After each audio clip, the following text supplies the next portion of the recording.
इटावा में पुलिस ने एक बड़े गैंग का भंडाफोड़ किया है जो खुद को फर्जी एसडीएम बताकर लूट की वारदातों को अंजाम दे रहा था। सैफई थाना पुलिस और एसओजी सर्विलांस टीम की संयुक्त कार्यवाही में 2 शातिर अपराधी गिरफ्तार किए गए हैं।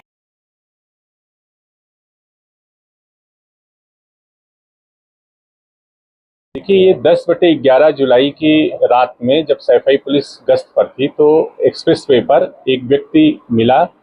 लगभग रात के 2:30 बजे उसने बताया कि उसके साथ एक जो गाड़ी वो बुक करके ले जा रहा था लखनऊ से फिरोजाबाद के लिए, उसके चालक और उसके साथ बैठे एक सहयोगी ने तमंचा लगा करके और उसका पर्स, एटीएम और डेबिट कार्ड, 4,000 रुपये और एक मोबाइल फ़ोन लूट लिया है। इस पर तत्काल स्थानीय पुलिस सक्रिय हुई और उसका सीसीटीवी फुटेज वगैरह देखा गया और ये लगा कि वो गाड़ी वापस होकर के लखनऊ की तरफ गई हुई है। आज उसी से संबंधित दोनों अभियुक्त अमर पांडे और रामाधीन, ये दोनों पकड़े गए हैं।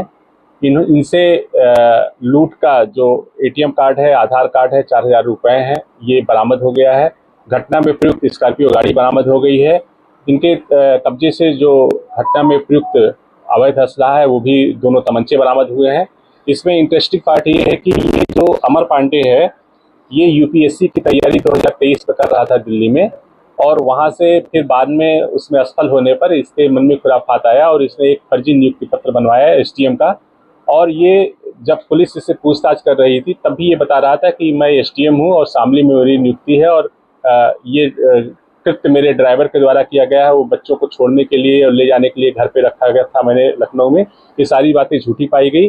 वादी मुकदमा ने भी इनको पहचाना, ये स्वयं ड्राइव कर रहे थे और ये इन्होंने स्वीकार किया कि मैंने ये जो कूट रचित प्रपत्र तैयार किया है इसको टोल टैक्स पार करने के लिए या फिर इसी तरह के आपराधिक कृत्य से बचने के लिए और लोगों पे रौब जमाने के लिए इसने किया था। ये घटना का पूरा खुलासा हुआ है। इसमें हमारी जो स्थानीय पुलिस है और जो सर्विलांस की टीम है, इसने काफ़ी मेहनत किया है। इनको 15,000 रुपये के पुरस्कार से मेरे द्वारा पुरस्कृत किया गया है। अब लोगों से क्या अपील रहेगी, किस तरह से करते समय?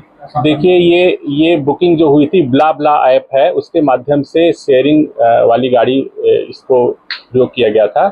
तो लोगों से यही अपील है कि ऐसे किसी भी ऐप के माध्यम से अगर कोई वाहन बुक करते हैं तो कृपया पूरी सावधानी बरतें और अपने लोगों को बता करके रखें ताकि उनका लोकेशन जो है वो पता चलता रहे।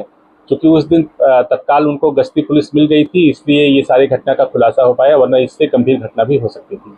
सर, जो लोग आईएएस सरकारी है और क्या इसका कोई ऐसा डॉक्यूमेंट बरामद हुआ है ऑनलाइन या प्रमाण के तौर पर जो ये साबित करने है कि इसने फर्जी वाला किया है आईएएस? हाँ, ये एक नियुक्ति पत्र दिखा रहा है यूपीएससी का जो पूरी तरीके से कूट रचित है। वो यूपीएससी से कहीं जारी नहीं किया गया है, इसीलिए इसमें सुसंगत धाराओं की बढ़ोतरी भी की गई है।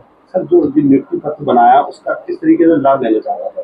ये सिर्फ इसलिए कि अपने आप को एक तो ये अपने रिश्तेदारों में भी बता रखा था कि मैं आईएएस प्रोबेशनर हूँ और अपने दोस्तों में भी इस चीज़ को फैला के रखा था और संभवतः इस प्रकार के आपराधिक कृत्य में पकड़ा गया है। और जब इसने इस चीज़ को स्वीकार किया है तो इसी तरह के आपराधिक कृत्यों से बचने के लिए और कह रहा था कि टोल टैक्स में हमें टोल न देना पड़े, इसलिए हम इस तरह का करते थे। और जो घटना में प्रयुक्त स्कॉर्पियो गाड़ी है उस पर भी इसने मजिस्ट्रेट लिखवा रखा है।